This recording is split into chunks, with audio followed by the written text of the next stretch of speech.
Hey, you anime otakus out there. Welcome to another episode of the Anime no Kori podcast, the podcast that is an anime discussion that talk about anime series from past and present. I am your host, Davis. And I'm Tiffany. And I'd like to welcome you to an awesome episode of greatness today. Dang, we're fluffing up pretty fast, You know what it is? It's like we haven't done it in so long. We haven't. It's been a while, y'all. So, yeah. I've missed Davis. It's been like a month since I've seen him. It is. It's probably, it makes it look like we've been doing it for like 2 weeks. It's only been 2 weeks. No, fair enough. No, it's been like a month. Yeah, it's been great. But no, I miss you too, though. So Aww. Get him on record. So next time he's mean to me, I want to be like, but you said. When am I ever mean to you? You know, although I do have something to say to you. Oh. It's actually kind of funny. Damn. Because there was a person that replied back on one of our podcast videos saying, hey, don't let this girl discourage you about anime, not watching anime intros at the beginning of the series. So, first of all, this girl has a name. Second of all, most people watch the intros the first time or two. That's not true, because there's a person right here. here. Okay, well, it's two people with bad taste. Here. How do you not know? Like you gotta, it like sets the tone. Okay. The reason why, well, that's crazy. He kind of whoever you were, because I feel like I know who you were actually. You know, I know who you are. Really? Mm-hmm. Wow. Okay. Well, we'll see. Well, we'll see. We still need to do that bet. We still haven't figured that out. I thought we did the poll. Did we? I didn't put a poll out. Oh, okay. Not yet, but we should. All right, guys. Already at the top of the hour doing homework. I need you to tell me, because I believe that whenever somebody watches a new anime, the first like time or two, you listen to the intro so that you can like get a feel for the intro.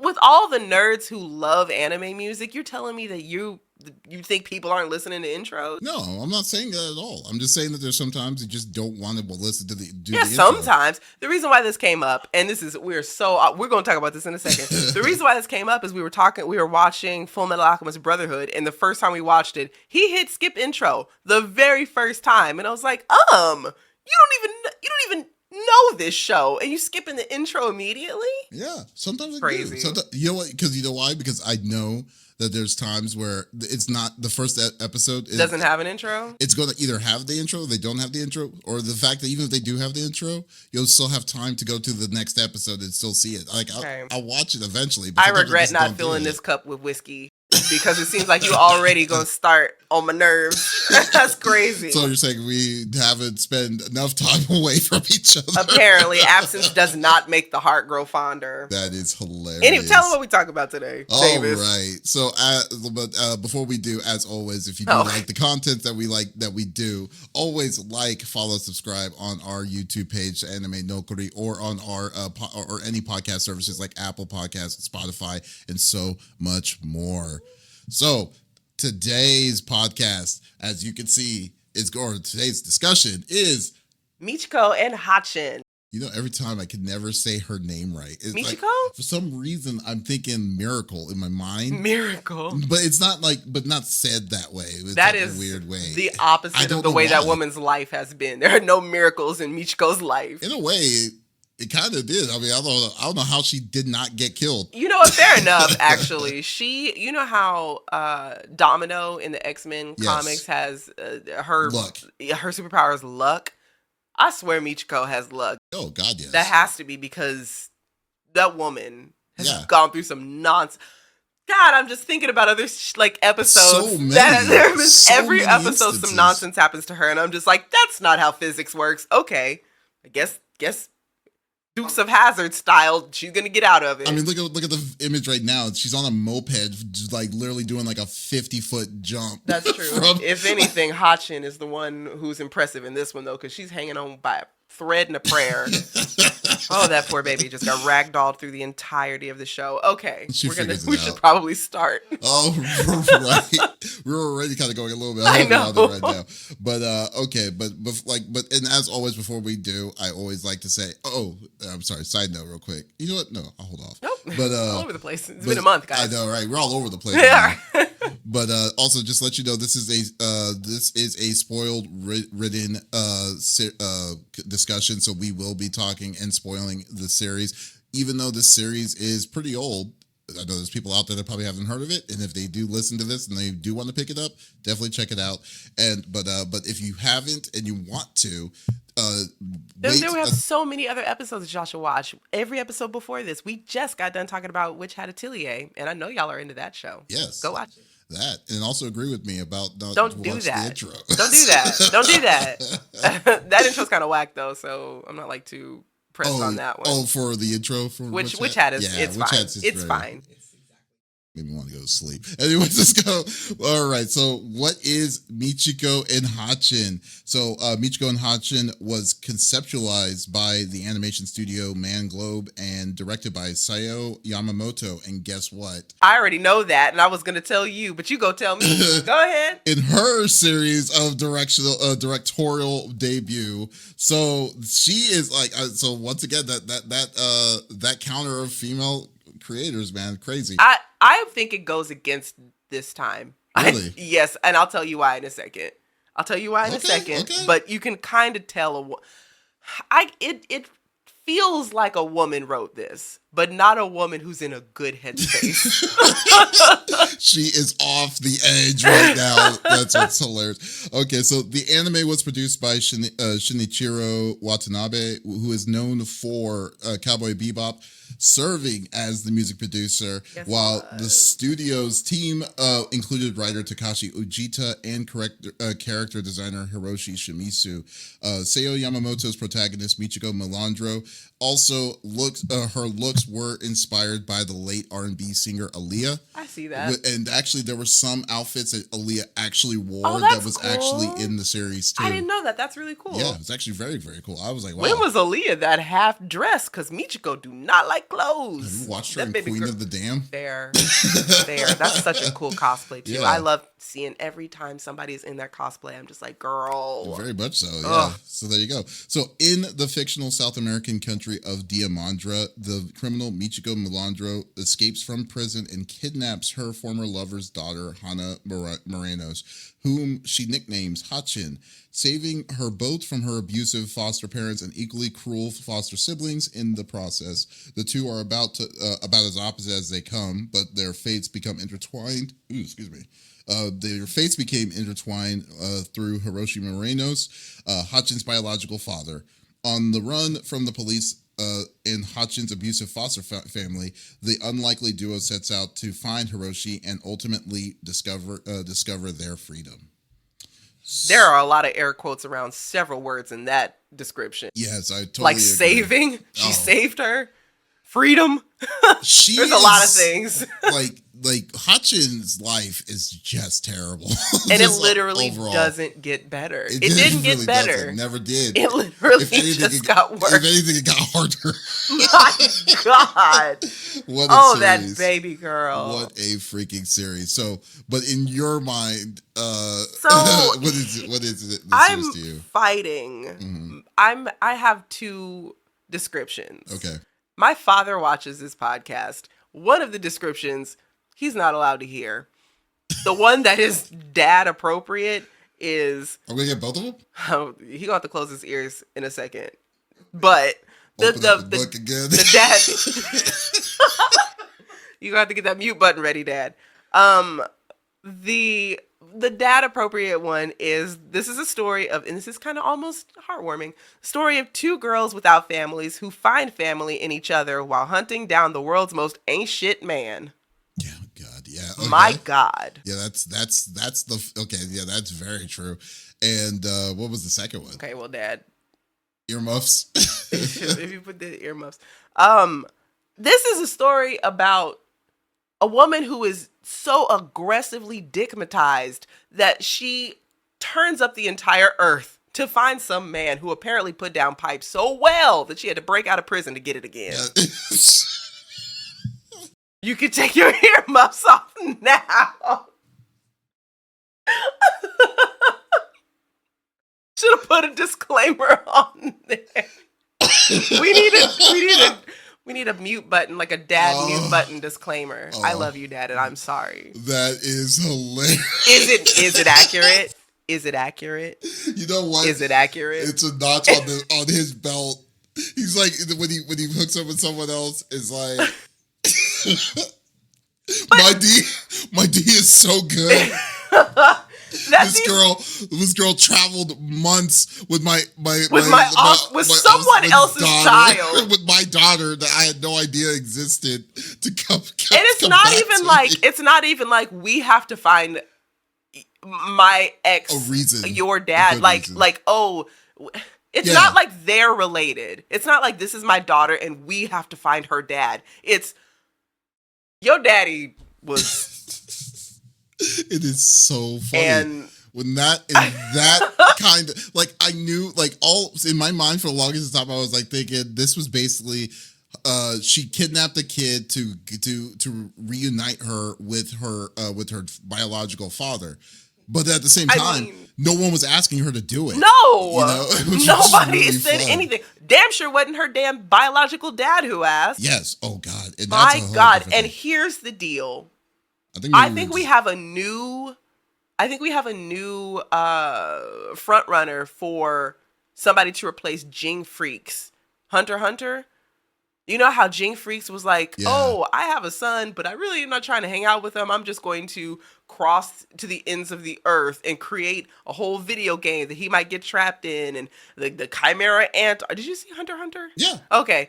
And then when he finally did see, when Gon got injured almost to within an inch of his life, and they were like, hey, your son is in the hospital. He was like, I mean, who is the worst fighter? Right. Yeah, because he's pretty bad. And he was pretty bad. Yeah, he did everything in his power to avoid his son, but eventually he showed up. He did. You know, it's actually kind of funny. So just on that note, he's worse than him, because that's what I'm saying. Just on that note, he's worse than him. Yes. Who could be worse than him? If you're talking about absentee, I guess I could. No, absentee is different. Oh, just bad dad. Just a bad dad. That's a whole conversation. I think it would be Queen. Queen has to be the bad dad from One Piece. Oh, you mean Judge? No, Queen. No, it's Judge. If you're taking One Piece characters, nah, Queen, dude. The big dinosaur man. Yeah. No, he's barely bad. He just wasn't there. He left his kid behind. He's as bad as Yasop, honestly. Yasop is a man child. Queen. Clearly. Well, Queen was a scientist. He was obsessed with science so badly, but yet he had time to hook up with someone. Which, by the way, he's a pirate. Yeah. Okay. Judge is worse because he created these children and then abused them and turned them into weapons. Mm-hmm. And then when one wasn't deadly enough, he was like, put a. This is spoilers. I don't know if y'all. But but those weren't his kids. They aren't Judge's kids. They are his offspring. Judge, Sanji's dad. You don't remember Sanji's 2 backstories? Oh, okay. Sanji's dad is Sanji's dad might be one of the top 5 worst dads in anime. Saw him he never really saw him. Okay, yeah, okay. No, this is anyway. We'll have that conversation. So, I would love to. Yeah, that might need to be a short in itself. Yeah, to have a anyway. but with that being said, there was no need to go on a cross-country trek for this man. Oh my God, yeah. We'll get to that, but we'll say overall, what did you think of the show? Since you've actually completed the show this time. What? That was so many. That was weeks ago. That was so many episodes ago that I didn't finish one show. No, you said that you okay, I'm sorry.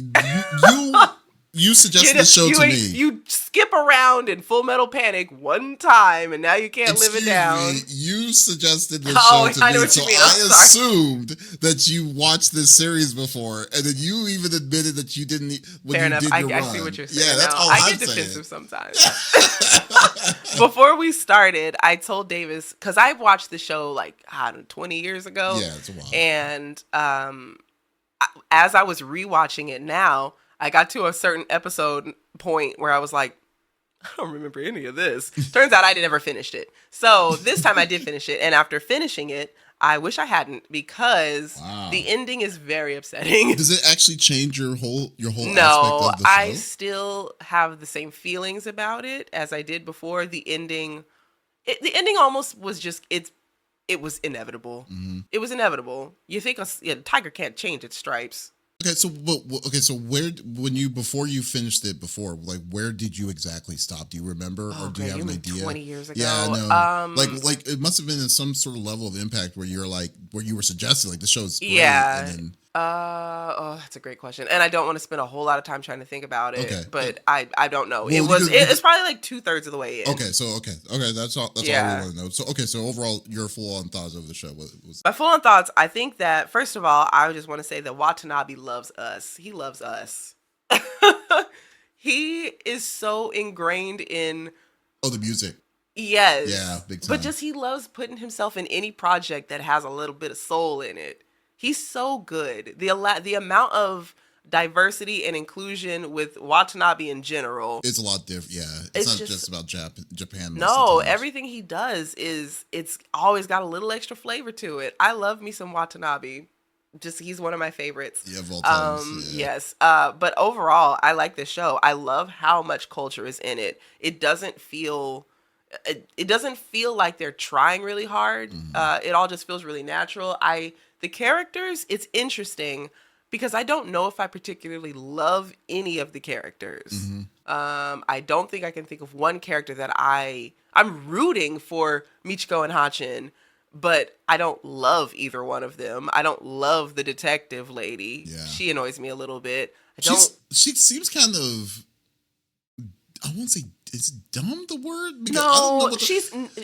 Well, okay, I know that they're friends, and I know it's a very complicated relationship, but at the same time, it just felt like she literally goes out of her way to a level of, oh, I know this is job suicide. I know this is that this is hurting me more because I care so much about you and stuff. Is it just blind loyalty? Would you say blind loyalty? Because I don't think it's loyalty though. I think that this show really is a character study in not Stockholm syndrome, but like toxic attachment.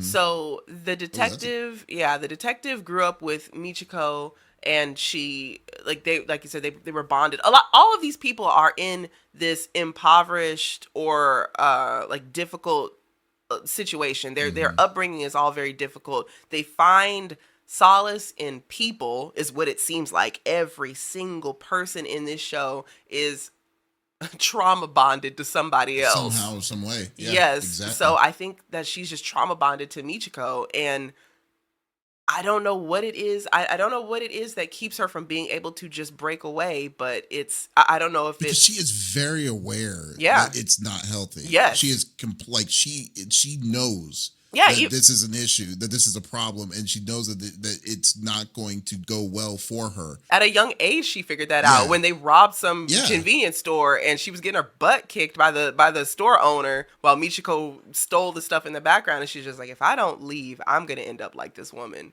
And then that's why and then it was like, okay, cool, that's why you became a cop. But at the same time, you would think that by the time that you became a cop, you would be more, you've already made that line. You would think. You remember even at the beginning of the series where Michiko is in prison? In front with Atsuko. That's her name. Atsuko and Atsuko. Her name is funny. Atsuko Jumbo Jackson. Yeah.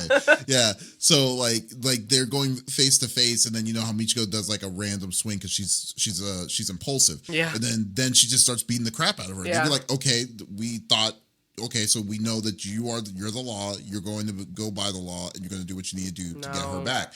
But then it just goes full 180. It's like back and forth constantly. It's back and forth constantly. It's like, I finally got you. Okay, Michiko, I'll let you do this one more time, and then just let him go and do her own thing again. And then she's like, damn you, Michiko, I'll get you again. And then it's like a terrible version of what's it called, Lupin the Third. I was gonna say that's what I was trying to figure out. I was like, there's a show. Yeah, it's Lupin. Yeah. And the detective, I can't remember his name. But the detective was just not as good as he was just bad at his job. He never really purposefully let Lupin go. You're right. Like, because Lupin was the one that was running laps around him. Yeah. Because of his cleverness. But like this is like, and Fujiko being a baddie. Yeah. And that too. Yeah, Fujiko, the only the girl. Yeah, she was distracting. Oh God, yeah. But he's like, no. But that noise. I was going good, yeah. Okay. I see she would have got away from you as well. I would have been like, oh, I'm sorry, what? You know what, though? She's a baddie as well, and nobody let her. They will punch her in the face in a heartbeat. Yeah. They will beat the dog shit out of Michiko, no matter how. Golly, she can take a punch, though. Oh, she can take a punch, and then she can take them back, though, too, because it's just like I don't know what it is. It's just her willpower? I don't know.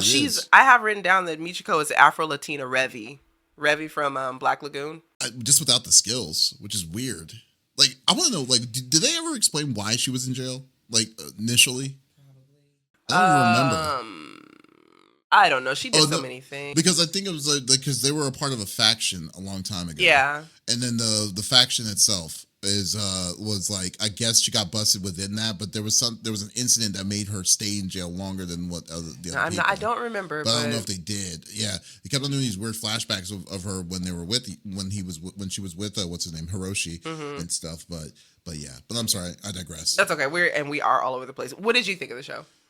Because I'm curious, based on like a brief conversations before we started recording, you seem like you didn't like it. I think I have my feelings of this show is like I don't like I didn't like the outcome. I thought it was going to be building up to something. That's what I think it was going to be like. So it was going to be like I can understand like, hey, we're doing this because we need to do this for either the better of something or the worst of something or to prevent something and stuff. But then the basis of the story was basically, hey, I'm going to it frames itself that she is helping. The reason why she's helping Hatchin to get to her dad is because she's living a shitty life with the family, the family with it. And you're thinking like, okay, if you're gonna be with her dad, then her dad's like the reason why you feel so obligated is like your dad was a cool guy.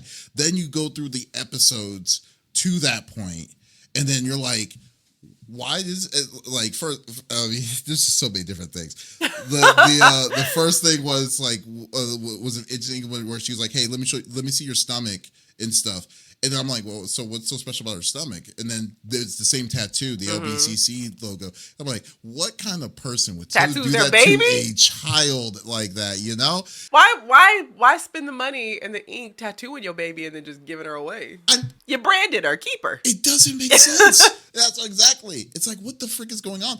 And so like when I thought about that, I was like, okay, so what was the point? So for the longest time, I was wondering like, okay, so what's so crazy about the LBCC or whatever for it? And then you just see like the fallout of that old group within the way. And then I was like, okay, so was this group supposed to overthrow the government? Like what was the point of all of this? It's just a bunch of slums. Gang. Yeah, just go their separate ways because it got dispersed because of the gang wars that was naturally in the country. And then I was like, okay, well that's kind of kind of down-putting, underwhelming. But, yeah, very underwhelming. And then when it's like when you get to the point where they actually go through all this bullshit, all of it. After there was a lot. I mean, you can't. I mean, there's no. It's a lot. There's a lot of bullshit. Like they go all over the place. Like they even split up a little bit, and then you see the side episodes of like here's Hatchin's story when she's part of the circus when the circus was given away the circus was selling off kids. Yeah, she ends up okay. So yeah, there's a point where Michiko Michiko will leave Hatchin at the drop of a hat if oh boy, just the whiff of Hiroshi is somewhere. She'll be like, hey, stay here at first. Yes. She'll be like, hey, stay here. I'll be back. And Michiko might be gone for days. And Hatchin will be like, well, what the fuck am I supposed to do? And she doesn't leave her with money. She doesn't leave her with resources. And one time, Hatchin is just like, you know what? I'm not doing this anymore. This woman is crazy. I don't even know who this bitch is. I'm just going to leave. And she ends up joining a circus that she thinks is taking care of her, but they are trafficking children. Yeah, trafficking children. Anyway, so go ahead. Yeah, sorry. Yeah. So like and so I was just like the odds of that to happen are high crazy. As hell. There's so much child trafficking in this show. There's just so like that was. It seems like that was like the underlying thing was like they were just doing what they do what they got to do. It's like crime. It's just like crime will be criming in this show. Well, and you said a second ago you were like, well, what is this gang supposed to do? Like take down the government? I don't think that's this kind of show. This really is just a show about people trying to survive. Because this is the most realistic anime, except for everything that happened. Except for everything that happened. Well, no, but like remember when Hiroshi, like the reason why when Hiroshi disappeared Mm-hmm. It was a targeted thing by doing a bomb on a bus. Yeah. You wouldn't do that unless there's some sort of level of of discourse to because he would have to be like a very important person in my opinion just to get to that point, because they targeted him and decided to destroy everything in that to try to take him out.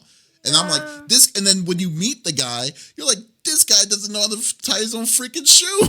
So I don't even why would you go through all this? And then he had to fake his death when all he was doing was like traveling across the South America, quote unquote, South America thing, doing his, just living his own life. Shit, yeah. Johnny Appleseeding it with every woman that he's coming around, That's a funny, yeah. I mean, definitely spreading seeds. Pretty much. And then basically just living his life. And then I'm just like, what is this? This doesn't make any sense to me. Wow. And for me, I was and you already know me. I like story, and I'm kind of very story driven when it comes to this kind of thing. When it comes when like the plot. No, don't give me that. Okay. The plot, where the plot and stuff has to kind of somewhat make sense. That's why I loved Witch Hat Atelier. I was just like, because everything connected. Yeah, that's true. Very, very well. Well, okay. No, I can't let you do this, because Witch Hat Atelier is a structured show. Everything about it is structured. The way the magic system works is very detailed and structured. The apprenticeship and the studies and the tests that you have to go through, and you have to pass through this door before you can do this thing. That is a very structured thing. This is the middle of some, fictitious South American country where shit is wild. You cannot gonna have a very structured, prim and proper story. I'm fine with it being like it's fine if it with the scenario, but the fact that I didn't care for the overall outcome, like the reasoning why the path was the path when she was destructive herself. Yeah. Then just the setting was completely destructive itself because of all the stuff that they were going through. Like it's like, hey, there's a paddle boat. Like there was the stage where they were like there was an episode where they were on this like in this village where they were on water, like that's episode 7. Yeah, because I have exactly. With the husband, the man. With the husband. Oh my God, no, we gonna talk about that because that's my least favorite. You're gonna ask me at some point if I have a favorite episode. I don't have one. I have a least favorite episode. I have a least favorite episode. So crazy. You're the one. I have a least favorite too, but like, and the one I just can't stand it. It's like. It's just like I guess this show supposed to encapsulate the worst of people? Is that what this show was supposed to show us? I don't know what this show was supposed to show us. That's a phenomenal question, and it's funny that you say that because it didn't have. So one of the biggest things in anime is that you're going to get a lesson. So if you talk about like One Piece, it's like freedom and relying on other people to like achieve your goals. If you talk about Naruto, it's perseverance, and even when people hold you down, you fight for whatever you believe in, be the best version of yourself. I don't know what this was. There was no underlying goal. There was no character development in a sense of people just like get better as characters. You get the bonding that happens between Michiko and Hatchin. But it was like toxic bonding. No, it's trauma. Everything is toxic bonding. Everything is trauma bonding. Everyone in this show, if they had a bond with someone, it was not healthy. Right. Not one thing was healthy. Absolutely. But yeah, I don't have there's no positive outcome. Yeah. Well, damn, even Michiko or Hatchin at the end wasn't even doing that well. She didn't even learn because she found old ratty dusty man herself who left her with a kid. That's what makes it worse too. So let's kind of skip back a little bit. I'm sorry. So Hatchin, at the time when the beginning of this adventure of Hatchin and Michiko, Michiko and Hatchin, when the time when you first start, I believe Hatchin was like 9 or 10 years old. Oh my god, I guess we right? did just literally just jump into everything. Yeah. So because there's so much stuff. No, yeah, you're right. It's a lot. 20 something episodes of 22 this. episodes. Yeah. And yes. So fair. like when Hatchin was with the foster parents, she was only like 9 or 10, I believe. She was 9. Yeah, because all this happened before she turned 10. Right. So Michiko breaks out of jail because she wanted to see her lover Hiroshi. Hiroshi Moreno's. And but like, so the first thing that she knew, for some reason, she knew that he had a kid. I don't know how she knew that. Yeah, I don't know how she knew that either, and it didn't explain it, but she apparently knew. So she because maybe she was following the thing after she thought that when everyone thought that Hiroshi died from maybe they had a thing about her, but like, oh, he's survived by his daughter or whatever. I don't know. So she goes out of her way to be like, okay, I owe him this much because that's the best D I've ever gotten. I'm going to bring back his kid in for his good graces. No one told her to do that. Nobody told her to do that. Yeah. So like, ignoring the fact that like we don't even know the settings on why she was there in the first place, like why Hatchin was in the scenario of like being in that foster family. Well, that's true. We don't know where her mom was. Yeah. We don't know who her mom was. Yes, because even Michiko at one point was like, "Who's the bitch who was with my man?" Exactly. And Hatchin was like, "I don't know. Nothing to do with me." So yeah. So when Michiko picks up Hatchin, like she basically just barged in, stole them from this the priest and stuff. Yeah, she was staying with a foster family it was a priest and his other a priest, his wife, and like 2 or 3 other foster kids who were the devil. Yeah, they were all the devil. Children. All 4 of them were collectively the devil. Yeah. So she picks her up. Then they're going and they go through their adventure. So this span of her to that point is like it takes about a year or so for her to finally get to see Hiroshi back again. So after she gives Hiroshi she gives Hatchin back to Hiroshi. Then why would you ever? Yeah, I know. Well, she doesn't know any better. Yeah, she had fair. You can't take her back to the foster. She had like 5 minutes. So like she she assumed that would be the better life, but then she realizes that she needs to go back to jail, and then she does her full term or whatever. Does she, or did she break out? No, she does her full term. She turns herself in at the end. Yeah, I remember that. Her full term can't be that. Oh, I guess she could have, because it was several years. She grew up. That's when it was 8 years. That's the time skip. It was how long was the time skip? Like 7 or 8 years.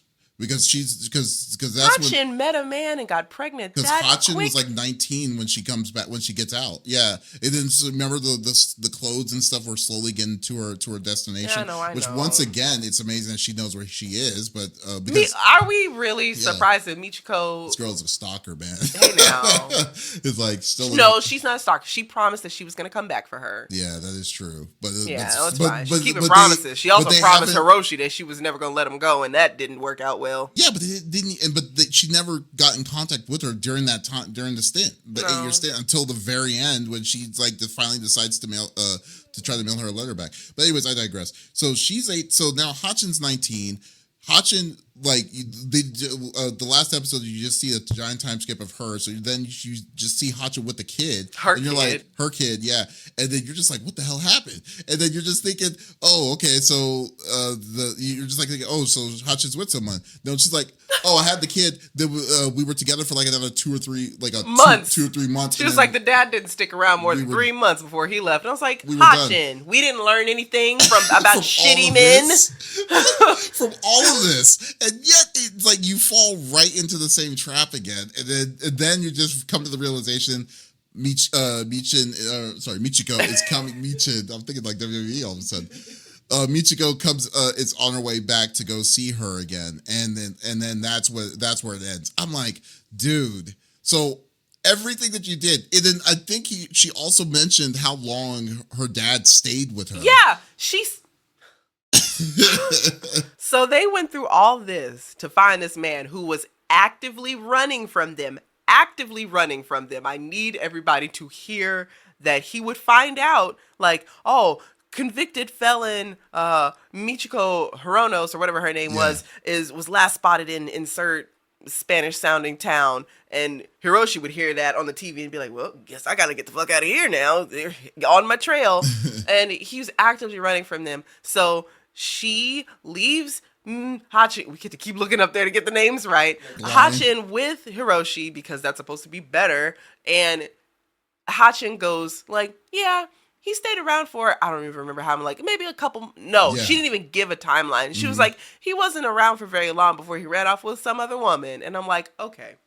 So 10-year-old Hatchin just had to raise herself, I guess. And that's why she found some dusty, crusty man. And I just need every woman in this show needs a hug. Needs a hug. Because they're all baddies, and every man in the show is a bum. I wouldn't even say that even the girls. Some of the girls were kind of crazy. Like, what's her name?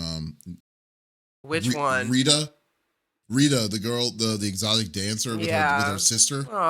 Yeah. Another group of sad women that we need to save. They needed a hug. She also had an abusive man in her life. There are no good men in wherever this country is. The only one that was successful was the scientist girl, the girl that made the tomato. No, because Hiroshi ran her. But she still is loaded with money. She got her stuff. She's definitely she was like totally like she was a little heartbroken, but at the same time she wasn't self-destructive. This is another woman that there's a scientist at some point who's, no, I think she's fucked up too in the head because she made those creepy ass, probably Monsanto tomatoes. There's this woman who, Michiko, they find a picture. Oh, okay. Michiko finds a lead that Hiroshi worked for some like tomato plant. And they go to this place and they meet this female scientist who is also another baddie. It's nothing but bad bitches in this show. Nothing but. So they break into this tomato factory, and this woman who invents these tomatoes that are like, they look like grapes because it's just a bunch of tomatoes all stuck together on a vine, but they're like this big.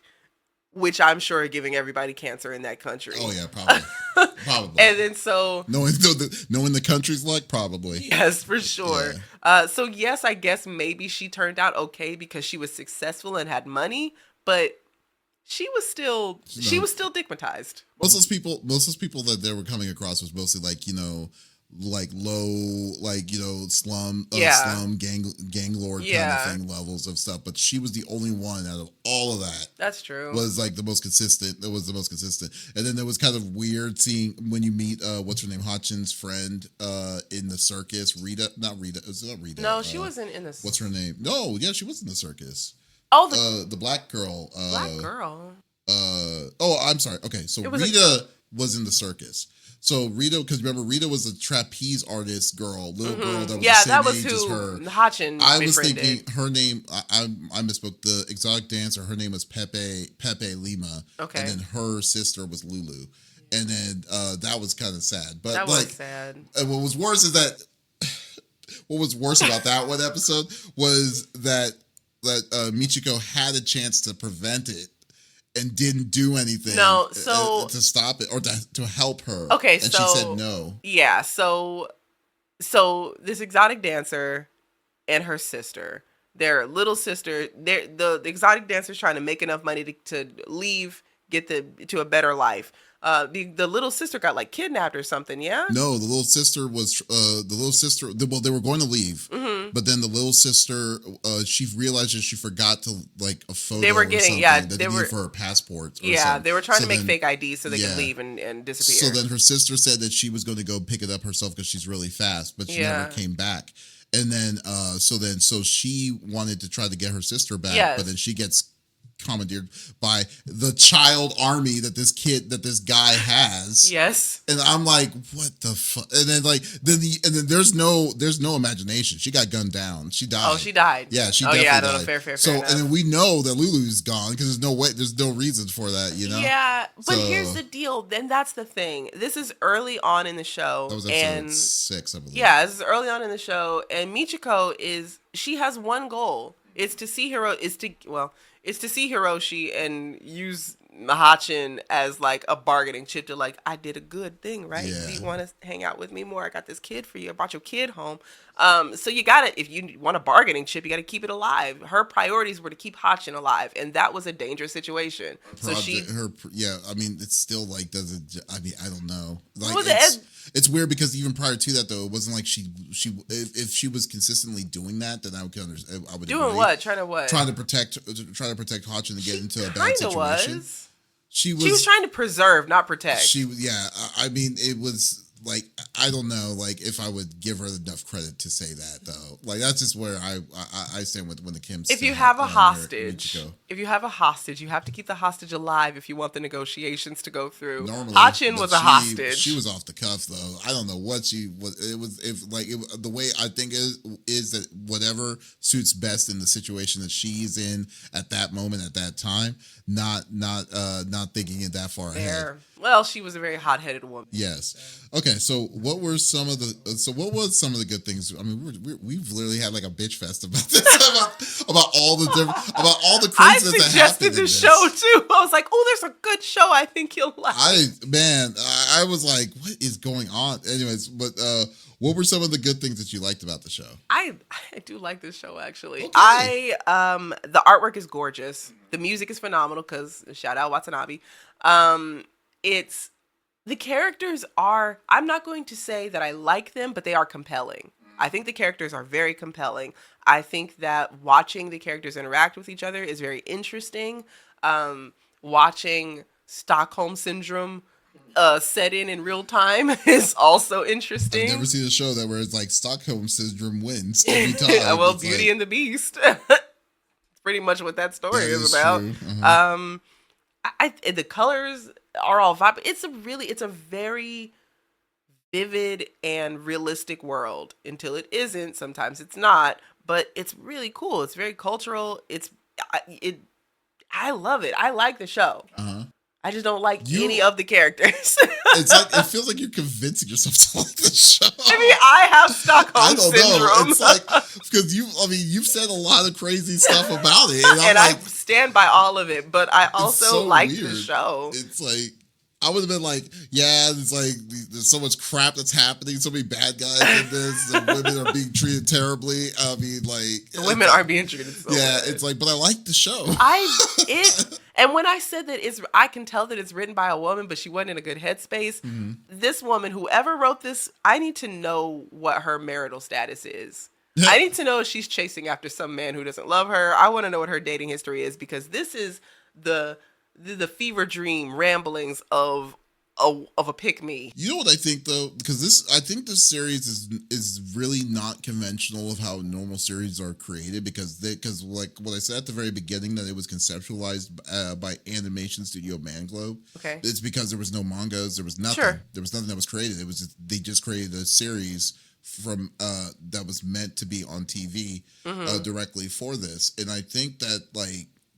I think that in itself kind of caused a lot of mayhem in its own inadvertent way, because of I think this is like that's not normal in normal like when it comes especially to not Japanese. back then. Yeah, especially during that time. So it's happening more now, but definitely not so much back then. Yeah. So like I don't know if it's just and it's Shinichiro Watanabe, and it's like with that name kind of keyed in. He gets away with a lot of different kinds of stuff because at that time he also had like Cowboy Bebop, freaking Samurai Champloo and stuff, and then and oddly enough, Cowboy Bebop was not successful in Japan. When it first that's crazy. Out, it took U.S. success to get it to be get it up there. Yeah. And then when Samurai Champloo came out, that was just like that's when I think kind of put him over the edge. Yeah. Because like, but I think that this is like around this came out. What year did this come out? I want to say 2009, I believe. Yeah, it's been a while.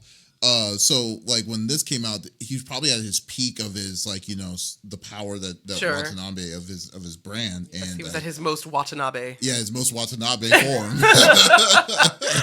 So I think that like there was a little bit of concessions of like, yeah, we want you to do this series and treat it how it is. But even though he was the music producer and stuff like that, but I digress. I think. God, it's not bad. I can't know. wait to hear what your rating is. Okay, Well, what my do you thing think about is the show like overall? I think, Or what did you like about it, I rather? think the style is good. The animation style is good for it.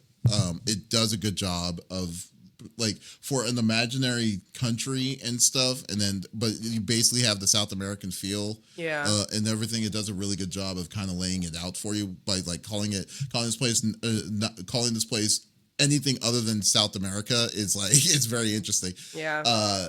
And stuff. I like, and what I think also I definitely do appreciate is that it's not a traditional or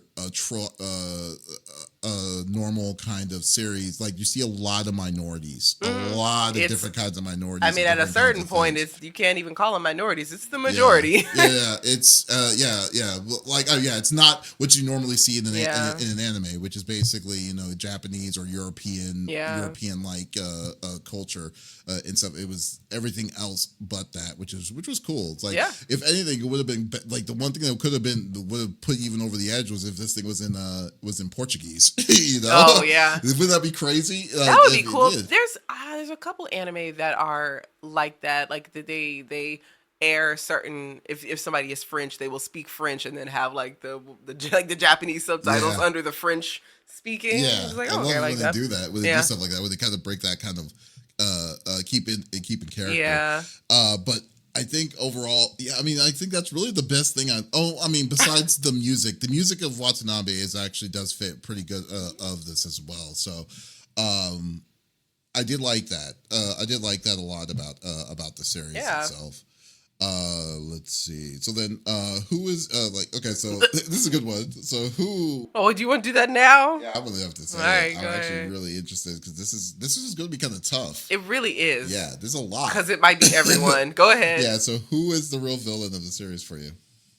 Oh, for me, who is the villain for me? God, it's so crazy because I find myself rooting for. I remember towards the end, whenever Michiko was getting when the police were like catching up to her. I was like, God, I hope she makes it out. And then I literally I paused it, and I was like, no, she's a criminal. She should go to jail. She should go to jail too. She absolutely needs to go to jail. Yes. God, everyone, literally, the country that has created the conditions that these people are living in, that has to be. There's so much, because literally everyone is the villain. Everyone but Hatchin. So there's a lot of bad people in that. Okay, right? who's the ultimate villain? Who's the ultimate Hiroshi! Villain? I'm sorry. I don't know why I brain farted for a second. It's Hiroshi. This man has... He has ruined so many people's lives. Every single time. I don't know why I forgot. Every single character in this show is like, oh, I remember Hiroshi. And they'll go into this like flashback about him. And then it's like mentioning his name then ruins their lives. What's actually kind of funny to me is like Hiroshi is a big deal. Then when you meet Hiroshi, he's such a nothing man. He's such a nothing man. He seems like he's so not. When you like hear like when you hear someone that's hyping up a person, it's like, oh, you don't want to meet so and so. He killed 2 people with just his pinky finger. Yeah, and then so and so just works at fucking Kinko's. Like, right? No, that's an old reference. So and so just works at Staples. Kinko's. That's better. You're right.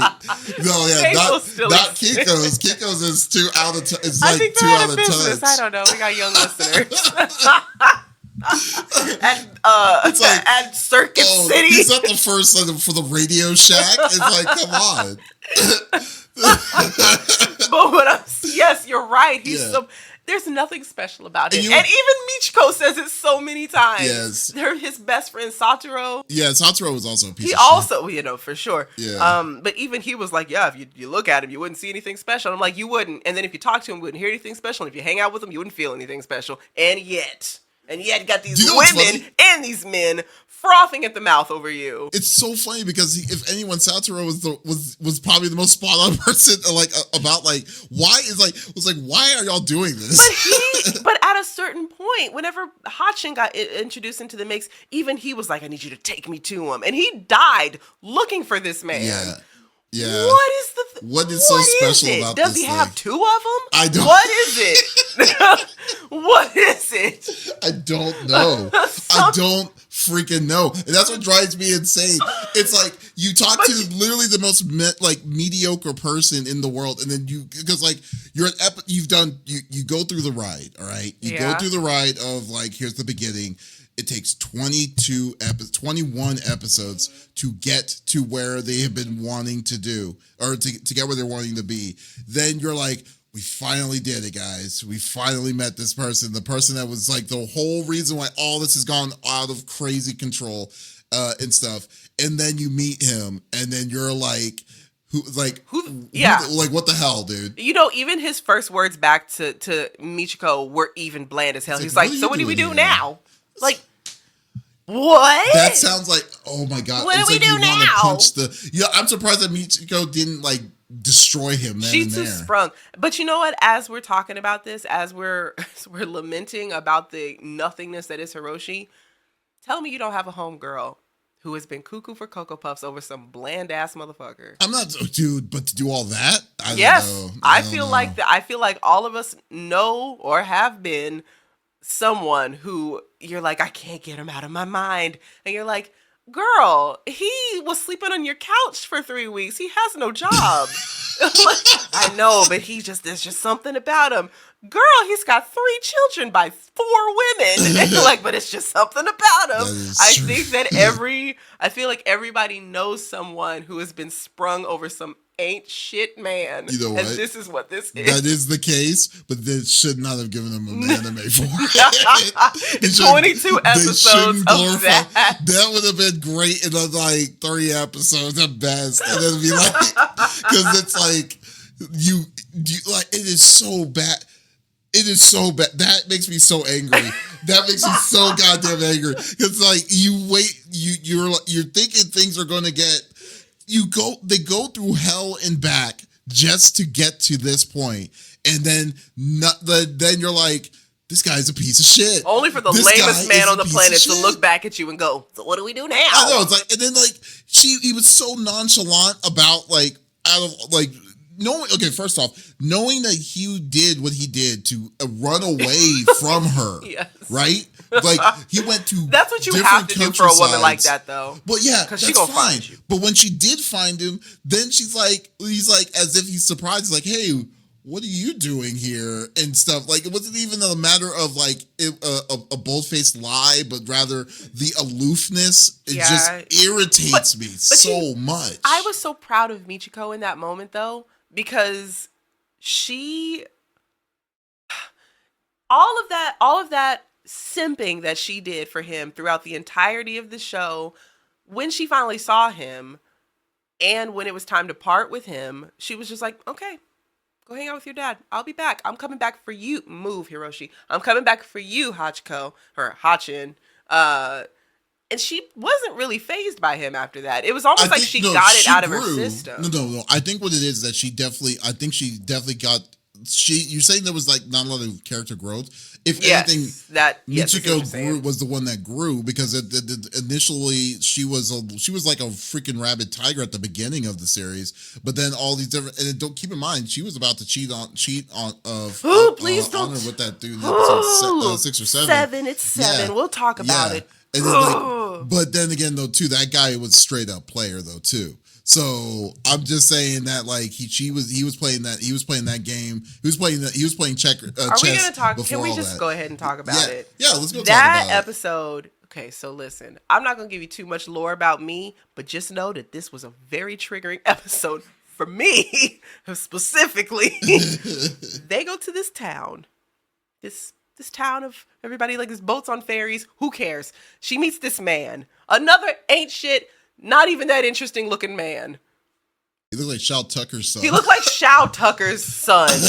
was nothing. Also attached to a baddie. Yeah. Another bad woman who slumming it with these men. There are no men in this country that are worth anything. And then we did meet one at some point. I'll tell you about it later. But yeah, so we meet this guy, and he just is like smoking a cigarette on a dock, and Michiko's just like, okay, hi. And then he And she's like, oh, you're beautiful. I want you. And she's like, no. And he's like, but also. And she's like, right. He's like, okay. It was just the hand touch. It was like, yeah. So eventually, so this man is coming at her hard. He is trying to bed this woman. He is pulling out all the stops. And then you find out later, no, because Hatchin needs a haircut. Mm-hmm. And she takes her to this barber and hairstylist. And you find out that is this creepy man's Shao Tucker Jr.'s wife. Mm-hmm. And Michiko's like, I mean, don't let your wife get in the way of finding your soulmate, I guess. Yeah, right? So this man, still a piece of shit. We know he's married. He is, and Michiko's like, we can't do this. You're married. And at some point, the exact quote is, because he's still trying to get Michiko, the exact quote that he says is, he's talking about like, oh, where's your man? And she was like, I ain't got no man. I'm looking for my man. And he goes, if I was him, I'd never leave a woman like you. So, what's your name? What? What do you mean you'd never leave? You don't even know who I am. I'd never leave a woman like you. What was your name again? I was like, Carol? That would be funny. Jennifer. I love you, Jennifer. And then he told her he was in love with her so that he could sleep with her. Right. And then his wife shows up and she's like, hey, he be doing this shit all the time.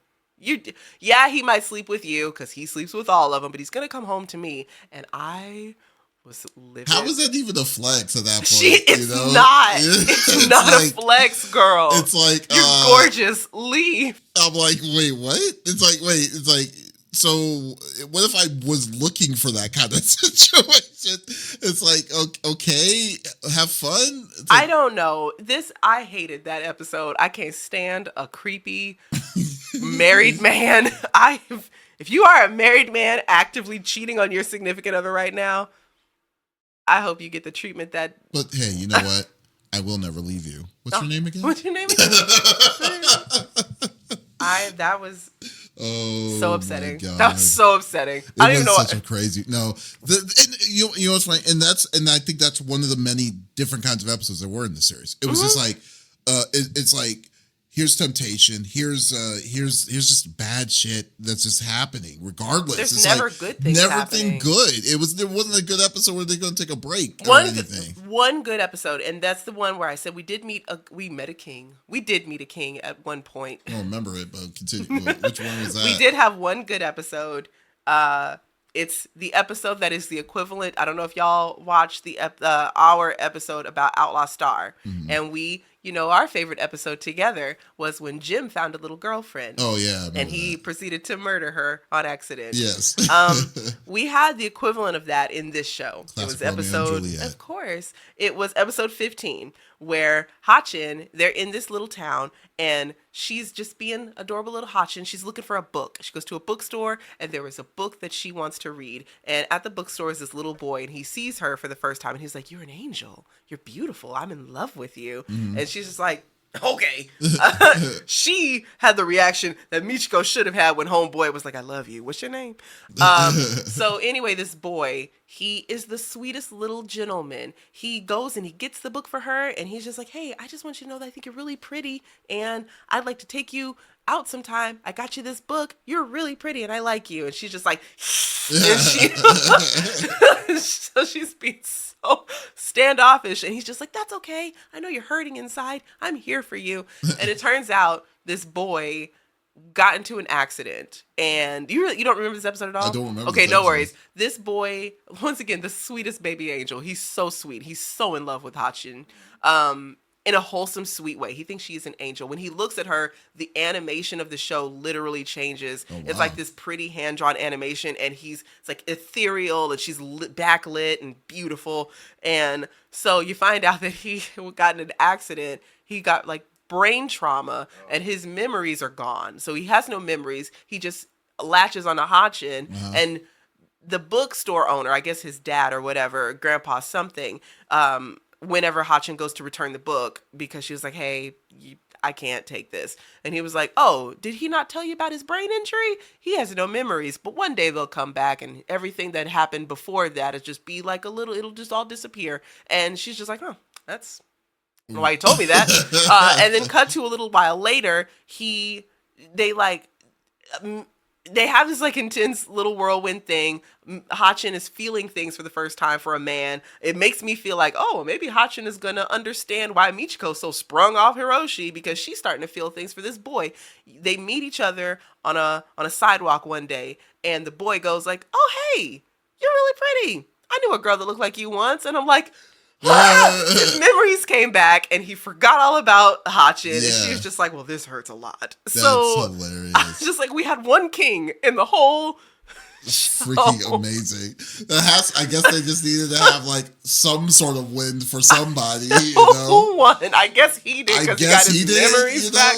Like, they low-key threw a little like, I'll see you later, Hana. Like, they kind of threw a thing that he kind of alluded to. He may have maybe remembered her a little bit, but even still, it's not by much. Killed her on the inside. And I'm just like, little kids in their first crushes never go well in anime. So bad situation. So it's like oil and water right there, man. Yeah. Like, it's terrible. Anyway. Okay, so like you said, did you have any kind of favorites in the season? I mean, you know what? Maybe what you just described was probably the best.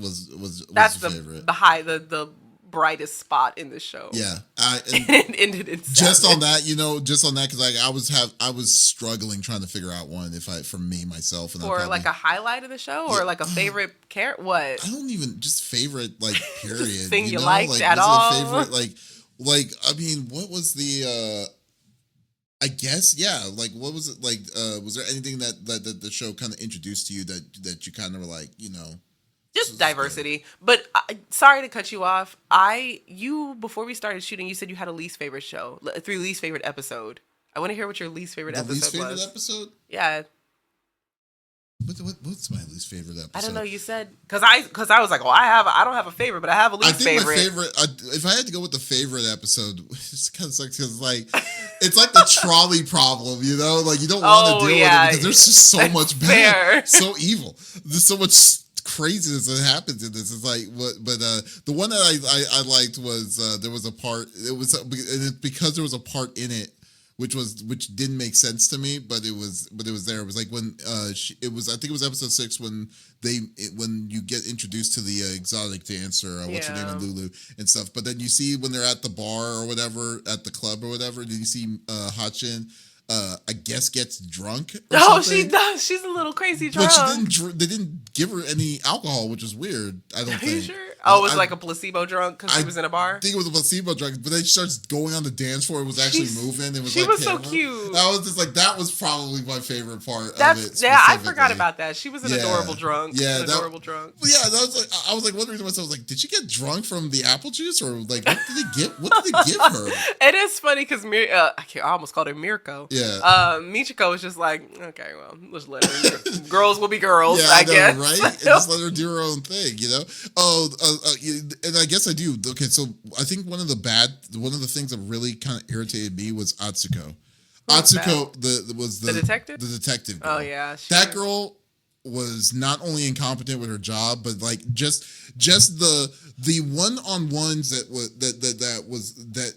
to make her relevant in this didn't make her look good in any way in my mind. And I think that like it just made it that yes, the relationship that you had between you and Michiko is important to you, and you know that you're just trying to find a way to quit, but the way the show has executed her into like doing that made you look completely foolish, and I did not, and it was just not, it just didn't make any sense. Like she got double crossed by her partner for good reason. Sure, yes, for very good reason. And so she was off the case. Then she's going off the grid on her own. Yeah. Then somehow was back on the case after she made amends with said partner. Yeah, I don't know how that worked out, but yeah. Yeah, I know, right? And then she double crossed him to be like, okay, I'm gonna go off the grid again, but this time I'm doing it my way. And then gets back on the case at the end. Yeah, they must have like 3 cops working in that whole country. Oh yeah, I did not like her. I did not like her character. It didn't add anything. The only thing that it added was just stress for me when I was dealing with this, because I thought I would have some sort of level of relate, of relate, or to see the struggle that she's having. Foil. Yeah, but it just wasn't there. I just didn't give a shit. I was just like done. I was like totally done with it. It was so annoying. All right, let me ask you this: Does the show change if you take her out of it? No, because it's not the focal point wasn't her relationship with Michiko. Yeah, which is weird, because this is what makes the show so confusing to me, because the point of it was Hatchin was going to be met with her dad again, her father again, but yet the focus should really be the fact that Michiko was a wild boar at the beginning and kind of grew up along the way to get to make the decision for her to kind of give her away, because she went to the realization when she got that realization. There was a lot of different realizations that she came through. First, she found out that he was a deadbeat. It took all that just to get to that point. Then we knew. Then at that point, like when that she legitimately cared for Hatchin. Sure. Then she realized like the only way that she was going to get out of this was if she turned herself in and then do all of this and stuff. And then she knew that she knew she had a place to stay. She knew she had family that she was going to come into, which shows a lot of different level of growth. But it was the B plot, which was like so weird to me. I feel like there were so many things competing to be the A plot. Yes. Yeah, there was, but the underlying thing of the story was we need to reunite you to your dad, forcibly reunite you to your dad. You keep saying it like Michiko's and that was her. It was not to Hatchin. Yes, Hatchin was a means to an end, and the end was that man. Yeah, but he did. But it ended up being that she didn't want him anymore. Yeah, and that part, and that is the growth. Yeah, it unlocked some maternal instinct in her, and didn't she even give her like as they were driving off, headed towards Hiroshi? I think she even gave her a little like head kiss or something, and that's when you're like, oh, okay, this is a different woman now. Yeah, it's a completely different woman from the track, but it's like because it went through all that poison, all that like murkiness, and all that double crossedness and all thisness, like all the misses, I would say. But it's just like, wow, it's just so tiring. Like there had to have been a better way to get to this destination, you know? Yeah, on that scooter, get you there. I guess it did. The all powerful scooter, because I think it was death defying. I had a note that said her bike spawns like the damn Mega Deuce. That bike. There were so many times where I thought the bike was done. Like, hey, it has no engine, it's done. Or they'd leave it somewhere and then just have it. I'm like, where did it come from? You know what's probably the safest place to be was that bike. Like, literally. It like beats the protection of cars. Literally. It's crazy. It is so crazy. So like, let's say, because we already knew that there was not really any favorites of the show character-wise. But damn, I really wanted there to be. I guess it's the little boy. I like the little boy who lost his memory. Doesn't count. I feel like that should. It should count. I don't even know his name. It's called grasping straws. They're like boy who lost memory. That's my favorite character of the show. I feel like he should count. So, so what was there anything that you would like do to change, maybe to make the show better? Like, what would you say would be better for you if they changed it? Do you know what's crazy? After saying all of this, I don't think I would change anything about this show, because I think that it is.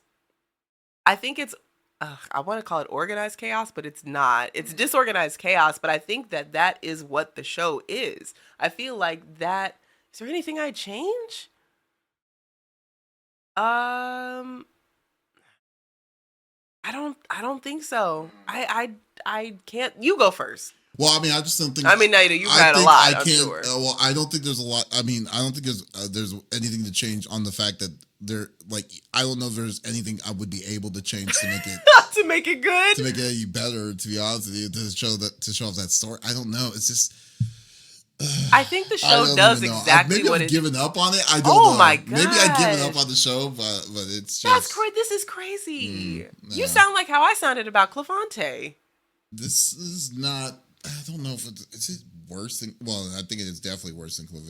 You think that this is worse than Clevitus? Yes, I do. I do. I really do. Wow. I've been struggling. I genuinely did not think you were going to dislike it this much. I didn't like it. I like it was just the. Oh wow. I mean, am I missing something? I don't know. Am I missing something here? Because like I don't know what was the point of this the whole story in itself. I feel like all of the things that we're harping on are just parts of the story, and yeah, Hiroshi's a piece of shit. It's part of the story. Yeah, Michiko is down bad. It's just part of the story. Mm-hmm. I guess you just didn't like the story. I think it's too long. 22 episodes for that. It was that might be what I would change. It needs to be because I think it was, even though that it did have a clear path of like you actually could skip a couple, if to be honest with you. There were some that were kind of felt like they were filler. But like I just think that's I think that's what really kind of gets me was the time, the amount of time just to get to that point. Oh, I did say that it felt long. It felt long. Oh yeah. So it definitely felt long. Because like when I first thought, I was like, okay, cool. I'm at 13. I look at the thing. I'm like, oh, you have another 10 more episodes. I'm like, damn, really? Yeah. It's like really gonna do. And then those episodes weren't like they were pivotal. They weren't part of. They were like okay. So like the when like I guess one of the biggest points was when they meet up with Hiroshi's best friend Satoru. Yeah, Satoru. Actually, I have his name written down. But like so like I think it's the same as Gojo's name. So that's why it's like in my head. Yeah, so like when they did that, and then that's where they kind of split a little bit. Maybe Satoshi. Maybe yeah. So he went by 2 names. He did, because he was the main dude. He was the big lord. In the for the gangsters and stuff. So he was a big deal in the underground. But like that was kind of cool. And then also remember the guy that double crossed him. The guy who got hit by a car. Yeah, the guy got hit by a car, and then they had the episode of him like when he gets executed essentially. Yeah. Yeah, and then he's like, I can hold my breath for 10 minutes, like and stuff. And he drowns him in a bucket. Yeah. Yes. Yeah, he's like, you really disappointed me that you like said you weren't able to do it. Yeah. Yeah. So all this craziness. Okay, fair enough. Wow. Yeah. So this is just too much. It's too hectic. It was too much. There was a lot of there was just a lot, and it was a lot of chaos, a lot of like melancholy. There really was a lot of melancholy on it. You wanted some hope? Did you want some hope? I guess I do want some hope. I guess. I mean, get out of here with that. Well, don't watch JJK because ain't no hope in that either. I've already read JJK. Oh, then you already know there's no hope. Hey, there was hope. Hey, you know what? There actually was, even though the ending was very mediocre. Keep it to yourself. I don't read it. Oh yeah, that's right. So, but yeah, okay. We'll go to a different topic. So, what's your overall score on this? And I'm going to just say it quickly because I can't wait to hear yours. It's a Shinobu. Shinobu. Yeah. Okay, that's a 3, right? Yeah. Okay. I don't hate it. I liked it. Okay, yeah. It's got flaws, obviously, but and it serves to like piss you off the entirety of the show. Uh-huh. The only thing, now that you like think about it, the only thing I would change is it's just a little bit too long. I would cut down 5 of those episodes. Oh yeah. Cut out 5 of those episodes. Yeah, that's fair. But like, so prior to you not finishing it, was it the same? Would you say it would be around the same? Probably would have given it a I probably would have given it a 4. Oh, but I also saw it years ago, and that was at a time where I was like the representation was really cool, and I wasn't as jaded and bitter as I am now. So I was just like, I hope you find your boyfriend. Now I'm like, that man ain't shit. Go and find your own girl boss in a different place, and you and take this little girl and you thrive. You go, queen, sis, all that. No, I did. So grizzled Tiffany is taking it to Shinobu. Yeah, Jaded Tiffany is not on board with the shenanigans. Jaded Tiffany wants to hug all these women and start a clothing company. Start a clothing company. She looked cute all the time. Forget about these boys. Let's do something. Where's she getting them clothes though? She looked good all the time. Yeah, all the time. The clothes and the money, they always stayed in a decent hotel. Yeah, all the time. Every single time. Yeah, it was really weird. It's like, where she got that money from? Because I get that she steals stuff. Yeah. Sometimes you can't steal a hotel room. You cannot unless they stayed in a hotel. Unless you do some crazy favors with the front desk. And she was not. She didn't. She never did. That was one thing she didn't, except for with that married man. She never she didn't almost. do it. You're right. She didn't do it. She was close. It was like she got cold feet. It's her values are very all over the place when I think about it. I hate it. That would have changed my opinion of her 100%. Yeah, she's a piece of trash, thieving. She's not a piece of trash. She's a thieving, aggressive simp. But we draw the line at home wrecker. You're like, can't cross that line. Whoa, you were married? Oh, no. Right. I'm sorry. I stole your wallet, but I'm not gonna steal her man. It's like, are you crazy? Anyway, nothing beats the sanctity of marriage. How dare you? I lit your house on fire, but I'm not gonna light up your marriage. I'm not gonna light up your marriage. I'm gonna be the second woman in your relationship, your God-fearing relationship. What is your rating? My okay. values get put into question on this podcast every time we shoot.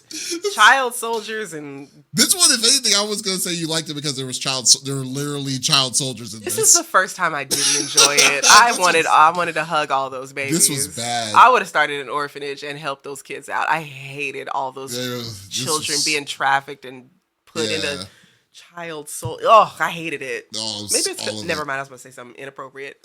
Never mind. You're trying to hold off. Okay. I am. Okay. Of all the other things I've said today, that's the one where I'm like, nope, not this time. I'm going to beat the allegations. I will. Your rating, sir. My rating. I'm going to give it a Kenta. I was 2. Yeah, I'm not going to go Shinji. Shinji was. I was worried. I suggested this one. No, Shinji. I thought you were just saying. Well, you thought I was gonna really like this, so that's fine. But I didn't think you were. I thought it would have been your middle thing. I think it'd have been a Tequila Gundam for you. Yeah, no, this is definitely Shinji. Is it a high or a low Kenta? I don't even really know. I really don't know. I would, if anything, I'd probably say low. But this is a Shinji and a half. Nope. Okay. Ooh, thank God. All right, cool. Oh, and it's a Shinji and a half. Oh, no. Well, no. Okay, still no, Kenta. It's a solid Kenta. I would say, like, I just think that the outcome, I guess, was that it was the best, was the fact that if you look at it in the outcome of Michiko, she probably went ahead because she didn't hook up with him again, with the dude again. Yeah. But she did find family. She does have a place to go after her stint, which is amazing because remember they were trying to frame her. She never killed anyone. Yeah, she never killed anyone. And then at the end they tried to frame her for killing a civilian. Yeah. And then they were trying to kill her because and Hatchin. They were like, we're just gonna make it seem like she used her as a human shield. Yeah. Like, so damn. It's like Jesus. Okay. So you would think that they would be I think the underlying crime was the fact that she broke out of jail, and I was like, okay, because of all that mayhem that's happened and all that stuff, that she would add more years than 8 years. But nope, 8 years was good enough. But if looking at Michiko's eyes, I think she got the most out of everything that happened out of all this. Look at Hatchin. Hatchin got screwed. All she had to do was deal with the evil stepchildren and just live her life. It really wasn't that bad. Yeah, all right.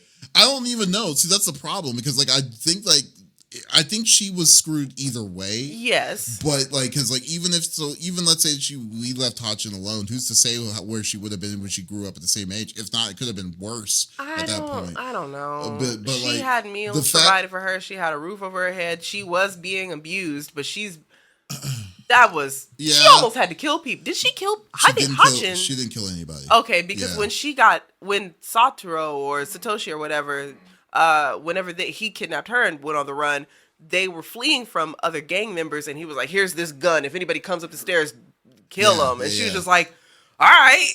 Like, my God, how far you fallen. Yeah. Although I will say the adventure did make her independent. Because she was always independent. Well, she's still now she's just grizzled. But she stays. But she was living by herself completely, 100% at this. Yeah, point. With a baby. Yeah, didn't teach her how to with a baby or not a baby. Better. Yeah, but even with a baby or not a baby, she was still by herself. She wasn't depending on anybody. That's what was. I guess that was the good thing out of all of this for her. But I mean, that's a stretch. But overall. yeah, overall, I just the adventure of this whole thing to me was just so long. It was so like it was kind of anger inducing because of all of this, because of what they had to come across or go across, because everyone was shit. Everybody was shit. Literally every single person. And like not one person was decent except for my blind, or not my blind boy, my my no memory boy. No memory boy. We don't even know if that person did war crimes during the time when he didn't have memories. You're right. So, you're right. He could have been yes. Could have been a straight up monster. It would be like, okay, probably so. Have no proof of it. Yeah, so because he could just sleep it right off. So it's like an etch a sketch. You just erase all of the travesties you created. Right? It's like, well, damn. Today's a good day. The next one tomorrow, you know? Oh my gosh. I don't know. But don't ruin it for this me. Is a Kenta for me. I don't mean to. I'm not trying to just ruin the it. boy. Don't ruin the boy. Oh. He's the only saving grace I had in the show. North Star of the show. Yeah. No. So yeah, Kenta. I think a solid Kenta would be the good one for me. So. Right. So yeah, but. Anyways, folks, were you a fan of what was that right? No, Michiko. God, can never get it. Were you a fan of the Michiko and Hatchin series? We would like for you to let us know. Type it inside the comments, and also go into the community tab and say yes, you did watch it and you liked it. No, you didn't like it, or this is on your watch list. So. As like, I want to remind you said yours was which one was it? Shinobu, and mine was Kenta. What were we gonna say? I have a public service announcement. If you or a loved one is suffering from being digmatized by a bum, know that there are better things out there. If you currently have some man sleeping on your couch who has no job and 3 kids and doesn't wash the dishes even though he's home all day, you can find better. You don't have to be a Michiko. You can be better, Queen. You're better than this. Men too, but mostly the women, because this was a travesty for us. Bad PR. Yes. Bad PR. Then just go to like Condom Sense and you'll be fine. Yes. Also that, please. Oh my God. Please do not reproduce with these men either. God, because Hachiko, and that's to Hachiko's point. I mean Hatchin's point. We're better than this, ladies. Hatchin's was so sad. There was no reason for us to. Do you know what's so? What was so sad about that too? I'm sorry, I just can't get away with that. It's just like you saw you remember like the I think it was like the teaser for the next episode when you saw Hatchin with the kid. Yeah. And then you're like, oh, so it's been years later, so Hatchin now has a kid. That's cool. And then you were thinking the best. No. You were literally thinking the best. I wasn't. No, you weren't? No. Wow. Okay, I did. I was like, okay, because like I thought like the dad was still in town and stuff. He's like, no, dad left immediately after he came in. The best case scenario, I thought, okay, I had 2 things. I thought, okay, hopefully she's babysitting. Maybe she's getting extra money babysitting. And then I thought, oh, Hiroshi done smashed some other lady and had another baby. And now Michiko or Hatchin is having to take care of this kid. I didn't know it was going to be this. Yeah. I didn't know it was like, yeah, also, I had a man, and he left quick. I'm like, dang, girl. We're gonna choose option D. That's what that was. This is horrific. Anyway, y'all, we're better than this, is all I'm saying. Yes. That should be the title of this episode. We're better than this. We're better. Oh, that is perfect. Actually, we are better than this. Oh, my God. All right, we've been talking for a long time, I feel like. Guys, I don't know how long this episode has been. It's been all vitriol. I didn't even put the time. I just go with it. But, folks, thank you for checking out another episode of Anime No Kori Podcast. We will be back again another time to see and definitely stay tuned for the next latest series that we talk about. So once again, this is Davis. And I'm Tiffany. And y'all, take it easy. Bye.